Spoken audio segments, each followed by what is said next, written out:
I slammed the front door behind me, the residual warmth of my coffee, and the sting of exhaustion, clinging to my fingertips. Outside, the Denver skyline faintly glowed beneath a shroud of early morning haze. I dropped my gear by the entrance and sank onto the edge of our living room couch, cradling my phone like a lifeline. Emma's soft coos drifted from the nursery, a reminder that at least one part of my world remained untainted. With a trembling thumb, I tapped the notification from Lauren's Aurora Cabin Tours livestream, and my gut dropped into a pit of ice. The screen flickered to life, showing Lauren's face framed by dancing firelight. She wore her usual mountain guide fleece, hair loose and billowing as though she'd stepped straight from a wind-blown summit. Behind her, snow-capped peaks rose like silent sentinels. The camera panned, and there, framed against the Rockies, was Nathan Cole, his wildlife photographer grin inches from Lauren's lips. They kissed with a slow, intimate hunger that froze me solid. Chat comments exploded across the screen. Did I just see that? She's cheating on Jason, live betrayal. My heart hammered against my ribs, and the metallic tang of coffee turned bitter in my mouth. I blinked, horrified. The living room blurred into a swirl of shadow and light. Each snicker of snow hitting the window felt like a crack in my bones. Lauren and Nathan's laughter echoed, and I recognized that laugh, once our shared joy on mountain trails, now twisted into mockery. I forced myself to focus. They weren't in some distant cabin. I could see their breath fog in the firelit darkness, the embers flickering off their faces as they tangled closer. The same Rockies that once bound us in wonder had become the stage for her betrayal. I bolted to my feet, the couch giving a sharp squeak, and nearly dropped my phone. My vision stung, salt, sweat, and disbelief mixed as a single, raw taste in my throat. I could hear my own breath, ragged and shallow. In that moment, mountains weren't majesty, they were the walls of a prison locking me in this nightmare. My mind reeled back to our early days, first snowshoe trek in Boulder, the way Lauren's eyes held luster when she taught me to set up camp under a brilliant bloom of stars. I remembered the swirl of our laughter at Elk Meadow, her hand warm around mine as we sipped hot chocolate. Yet somewhere along the way, my rotating engineering shifts, grueling late nights, weekend callouts, left her alone with a newborn and an ache I didn't see. She'd turn on her camp stove at odd hours, texting me mapping trails. When I caught her phone at 2 a.m., just route planning, she'd say, voice breezy. I told myself trust was the foundation of love. Turns out, it was a facade. Now, as Nathan's gloved hand stroked her cheek, Lauren's gaze drifted to the camera. She saw me watching. Her spine straightened, as though she'd been caught sneaking out. Her eyes, once so full of warmth, narrowed into fear. She opened her mouth, maybe to scream, but the screen cut to a shot of Nathan, who looked torn between shame and fear. Lauren's wide-eyed stare was the last thing I saw before I ripped my phone free from the velvet couch cushion and stormed out the door into the cold dawn. I didn't wait to see more. The Rockies receded behind me as I tore down I-25, Detroit's outline replaced by the glitter of distant skyline. The world blurred, my headlights reflecting off damp pavement, the roar of my engine drowning out the echo of betrayal. Thoughts tumbled. How many mapping trips? How many nights did they share that cabin's privacy? I clenched the steering wheel until my nails bit into my palm, pain grounding me. My mind sharpened into a single, furious focus. I could not, let this stand. She'd used our shared love of the mountains, our sacred trails, as a backdrop for her affair. Now, those very peaks would bear witness to her reckoning. I thought of the trail maps she drew for my rescue runs, the trust I'd placed in her instincts, and realized she'd weaponized our bond. It ignited a slow burn of retribution inside me, a promise that she'd feel the full force of this betrayal. As dawn's first light cut through the windshield, I made a decision. I would turn every grain of this evidence against her. The live stream would become the centerpiece of an avalanche, one that would crush her reputation and leave her exposed before everyone who once admired her. Recovery would be mine, not just for Emma, but for the flames of justice I'd stoke in the fallow terrain of her betrayal. And in the glare of the rising sun, as the Rockies faded behind the urban sprawl, I felt the first surge of revenge crystallize in my chest, cold and unyielding as mountain granite. I remember the first time Lauren led me up to Bear Lake in Rocky Mountain National Park. The trailhead was dusted with fresh snow, and she brushed her fingertips over the frozen surface before tucking her gloves back on and flashing me that grin that could outshine any alpine sunrise. We wove through stands of aspen, golden leaves shimmering like flames against the cobalt sky, and I felt a rush of pride watching her map our path with ease. Back then, my rotating engineering shifts felt like small sacrifices I gladly made. After all, I was building our future, a sturdy home, savings for Emma's education, and weekends spent exploring hidden backcountry lakes. Lauren thrived in wilderness guide school, her eyes bright as she recounted tips on edible routes and avalanche safety. I savored every moment she shared her passion. Our dates began to center on the mountains, sunrise hikes to Emerald Lake, starlit poker games in the lodge after everyone else had turned in, and bundled hot chocolate by the fire pit. When I proposed on Long's Peak summit, her yes echoed across the 10,000 feet of air, and I swore I'd never let anything come between us. But as the months passed after Emma was born, our world shifted. My shifts grew less predictable. Systems failures at the plant meant I'd stumble home at 3 in the morning, exhaustion making my cheeks hollow. Lauren used those late nights to get in extra training runs with the Rangers, and I'd wake to the faint click of her boots on the deck and the low hiss of her stove brewing coffee for her early clients. She began labeling those solo outings trail mapping, her phone always on silent so voicemail filled before I even knew she'd called. Once, in November, I found a receipt taped to the fridge for a one-way ski shuttle to Fraser, dated at noon on a weekday. I confronted her that evening as she brought Emma to his crib, and she laughed it off. It was an emergency route check. The cafe up there opens 3 hours later in winter. Her tone was so casual I felt a stab of foolishness for doubting her honesty. I kissed Emma's forehead and nodded, telling myself trusting her was the only way to keep the new rhythms of our life afloat. I recall the first mapping trip that didn't add up. It was a Friday in late January. She told me she'd spend the night at a ranger station up near Grand Lake.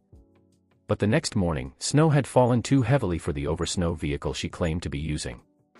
I watched the Weather Channel as winds howled at 40 miles per hour, and I texted her, "You sure you can get back tonight?" No reply. My stomach churned all day until she trudged in at 11 p.m., wind-blown hair matted with frost, carrying a single large backpack. She slipped the pack off and set Emma's insulated blanket on the couch, murmuring, "Sorry, the route took longer." I had to finish the topo survey. In her tired gaze, I saw nothing but tired drive. I believed her, until a mutual friend, a lodge cook named Fiona, cornered me at work 2 days later and whispered, "She was here last night, at my place." And so was Nathan. Fiona's eyes flicked to the floor. "You might want to check that."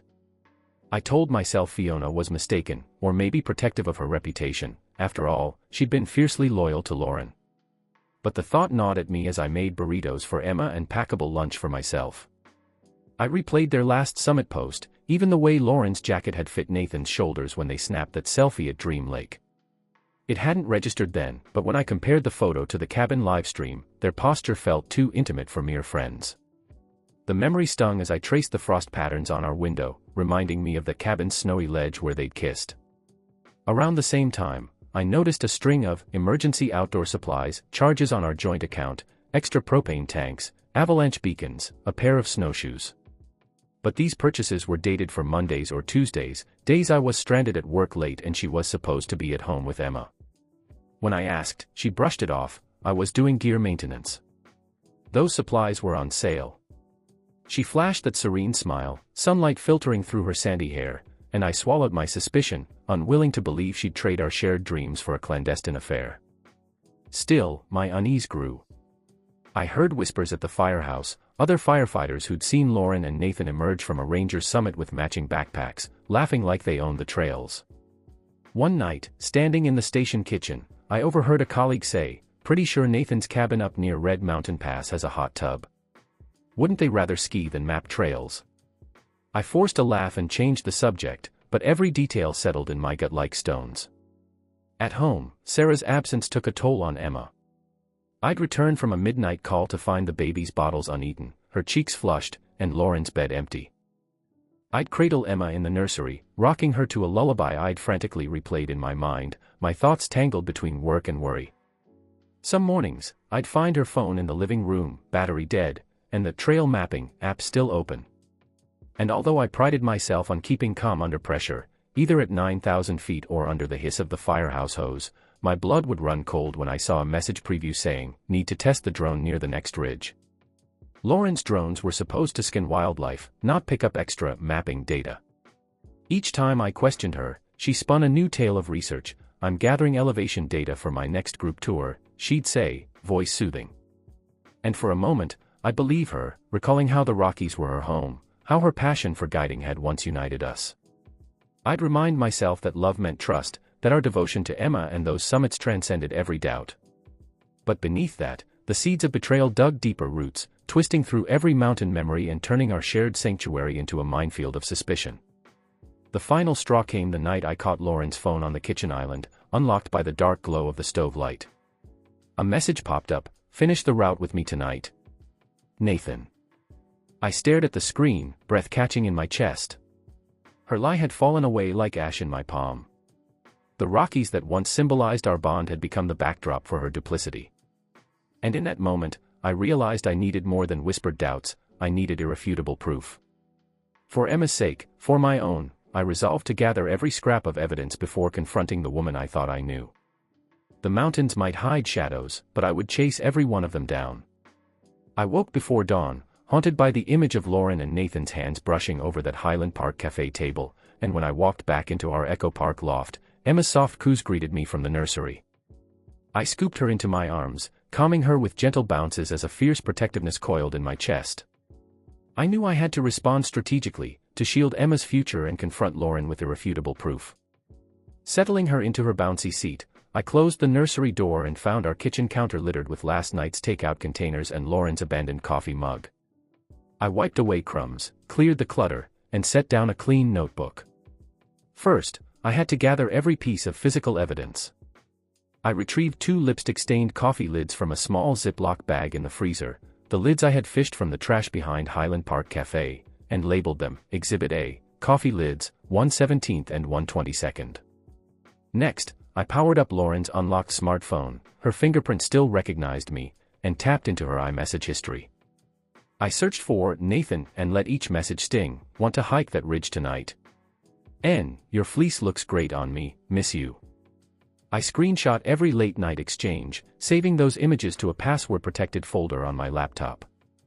I printed the screenshots on the home printer, each page emerging with black text stark against white, and then ran them through my scanner into encrypted PDFs. The faint hiss of the printer felt like a confession under my fingertips.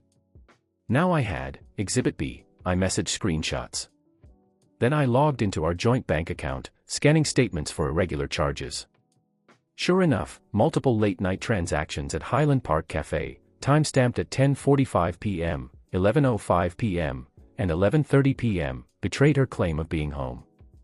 I printed those bank statements, circling each odd charge in red ink and noting dates in the margin, late-night cafe charges, likely with Nathan. I placed those pages into a Ziploc bag with the coffee lids, sealing it and labeling it, Evidence Number 1. Next, I found a Ritz-Carlton Uptown receipt in her purse, 2 nights at a conference, dated a Tuesday when she'd insisted she was home. I printed that as Exhibit C, Hotel Receipt April 12, 4/13, and added it to my growing manila envelope marked, Evidence, Jason Stevenson vs. Lauren Stevenson. Holding that envelope felt like wielding a verdict. With raw evidence in hand, I needed legal counsel. That afternoon, I arranged to meet my brother Christian, a divorce attorney in Marietta. I left Emma with Lauren's parents and drove to his office.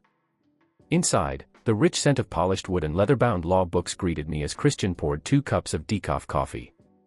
I handed over the envelope, and he reviewed each exhibit, coffee lids, bank statements, hotel receipt, printed texts, with a solemn nod. "This is comprehensive," he said. "We can file on grounds of adultery, which will influence both property division and custody." He guided me to a chair opposite his desk, sketching a plan on a yellow legal pad.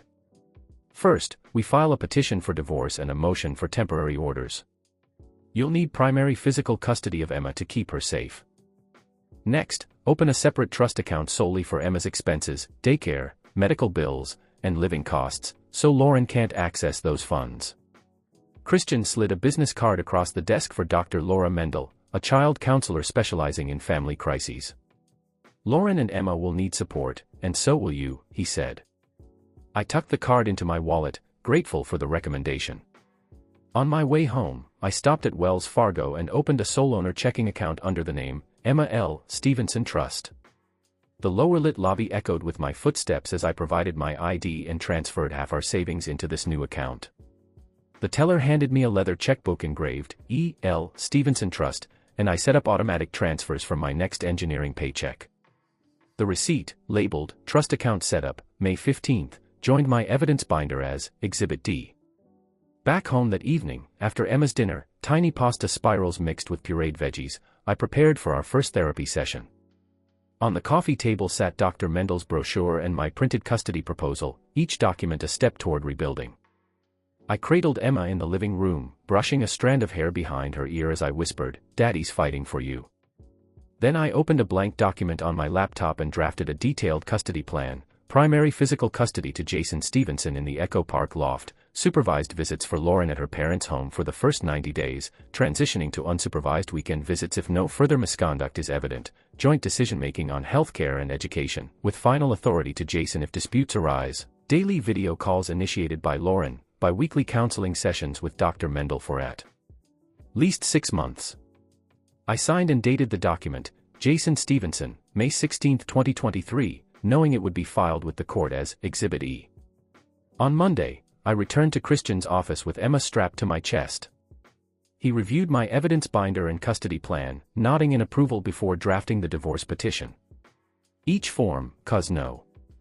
DF 34567, in the Family Court of Dallas County, Texas, in Re. The marriage of Lauren Stevenson and Jason Stevenson, bore my name, transforming private agony into public record. Christian stamped each petition with the court seal and said, "We'll serve Lauren today by process server so she can't hide assets or evade the process." That afternoon, I hired a professional process server to deliver the documents to Lauren at the Aurora Cabin Tours office in Denver. By evening, the server texted, "Service complete." She refused paperwork but acknowledged receipt. In Texas, that counts. Driving home, the Rockies loomed on the horizon as dusk bled across the sky. My evidence binder sat next to me, a fortress built of proof, poised to protect my daughter. As I crept quietly into our loft and checked Emma's breathing in her crib, I drew strength from her innocence. Each piece of paper I collected fortified me for the coming storm. The mountains once symbolized our shared dreams, now they would witness our reckoning. And as I lay in bed that night, listening to Emma's soft sighs through the thin walls, I finally felt resolve settle in my bones. I would shield her, expose the truth, and ensure this betrayal would never touch her again. I arrived at Christian's office before our appointment, heart thudding in my chest like a drill. The late afternoon sun filtered through floor-to-ceiling windows, casting geometric shadows across the polished conference table. Lauren sat at the far end, her posture rigid, fingers laced in her lap. She met my gaze as I entered, eyes reddened but defiant. Between us lay the manila envelope labeled, Evidence, Jason Stevenson vs. Lauren Stevenson. Christian offered a polite nod before slipping out, leaving us alone under the weight of silence. I cleared my throat and opened the envelope, drawing out Exhibit A, the coffee lids. I placed them squarely on the table, their lipstick stains glaring like accusation. Lauren's breath caught. "What are these?" she whispered. I touched the lids, voice steady. "I found these in your freezer last week. Coffee lids from Highland Park Cafe, stamped January 17th and January 22nd. You told me you were home alone those nights." Her eyes flicked away. Without pausing, I slid Exhibit B across the table, printed iMessage screenshots. "These messages, timestamps from 11 p.m. to 1 a.m., can't wait to see you, meeting at the Ridge, your jacket looks perfect on me. Tell me, Lauren, what Ridge needs surveying at midnight." My tone was measured, but the hurt echoed in each word. Lauren sank back, jaw clenching. "Jason, this is insane." I cut her off, lifting Exhibit C, the Ritz-Carlton receipt. "You billed 2 nights at the Ritz-Carlton uptown as conference lodging. Yet that was on a Tuesday, when Emma needed her nighttime feeding." I tapped the printed date. "I've seen that smile before," I said, sliding a framed wedding photo from my jacket pocket, us in Patagonia, beaming after summiting Long's Peak. I placed it between us. This was my world. We built our life on trust. Now, look where we stand. Lauren's chin trembled. "I'm sorry. I never meant to hurt you." I leaned forward, voice low but firm. "Sorry doesn't rewind months of lies. While I worked rotating shifts, you found refuge with Nathan. You knew my schedule, yet you chose him over me, over Emma. My eyes burned with hurt as I unfolded Exhibit D, bank statements circled in red. Late-night charges at that cafe, every single week. You used our joint account to hide your tracks. The papers seemed to tremble on the table. Tears pooled in her eyes. I thought I could protect Emma from my confusion. I shook my head. Protect her? You abandoned her alone in that nursery while you walked these halls at midnight, wrapped in Nathan's arms. I swallowed hard. I want a divorce, and I want full custody. Emma needs stability, not your betrayals. You'll have supervised visits at your mother's until I'm certain you can be honest. Her shoulders sank. She glanced at our wedding photo, the lacquered smiles mocking her remorse. Jason, please, she began, voice cracking. I stood, gathering the exhibits and returning them to the manila envelope. I'm done listening to apologies. Find someone else's home to map and lie in. My daughter comes first. As I reached for the door, Lauren scrambled to her feet but fell silent as I turned back, voice calm. I loved you. But love doesn't forgive this. Goodbye, Lauren. I strode out, leaving her alone with her tears and our shattered promises. The low hum of the elevator doors closing behind me felt like the finality of a verdict. Outside, the Rockies stood silent, their peaks untouched by deceit. And as I descended toward a new chapter with Emma, I felt the first true flicker of freedom. I left Christian's office with the final divorce decree tucked under my arm, the parchment crinkling against my suit. Emma slept soundly in her stroller, her chest rising and falling in effortless rhythms that reminded me why I fought so hard. Lauren's name was printed in sharp black ink. She relinquished all claims to our Echo Park loft and agreed to supervised visits at her mother's home for the next 3 months. I had primary physical custody, and the decree stipulated that half of her monthly support would be deposited directly into Emma's trust account. As I signed the last page, relief flooded me, mingling with a quiet grief for the life we once shared. That afternoon, I wheeled Emma into our freshly rearranged nursery, where walls once painted for 2 now glowed in soft sage green with a mobile of woodland creatures overhead. I laid her in her crib and watched as her tiny fingers curled around the plush bear she'd clung to since birth.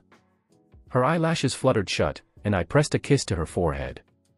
In that moment, I felt a fierce surge of gratitude. The betrayal had forged a new path for us, one I would walk alone if necessary.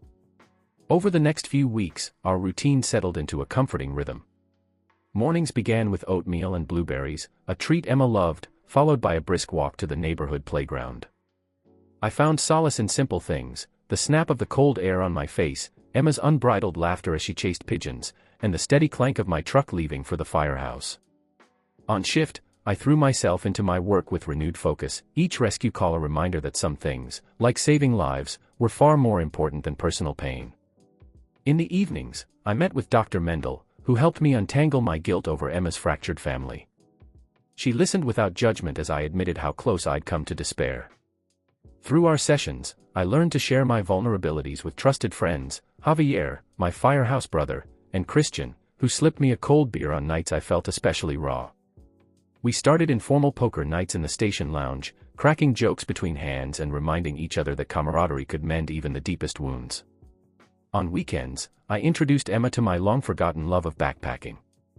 One Saturday, we strapped on a baby carrier and hiked the gentle slopes of Elk Meadow, pine needles crunching underfoot. Emma's face lit with wonder as she watched squirrels scamper up aspen trunks. At the summit, I paused, breath misting in the crisp air, and felt the Rockies' timeless reassurance: mountains endure, and so would we. Late one evening, after tucking Emma into bed, I settled at my laptop and drafted the first post for my new blog, Braving the Wild, a nod to both my firefighting and parenting journeys. I wrote about resilience, hope, and discovering joy amid heartbreak. When the ground beneath you shifts, lean into the climb. Your summit awaits, and it's more beautiful than you ever imagined. I paused, reread the words, and smiled. As I clicked publish, I sensed a shift within me, an ember of possibility glowing brighter than any regret. Outside, the Rockies stood silent against the night sky, their peaks dusted with moonlit snow. Tomorrow, I would wake early, pack Emma's diapers and her little bear, and set out on a new trail, one carved not by betrayal, but by the unwavering promise of a fresh beginning.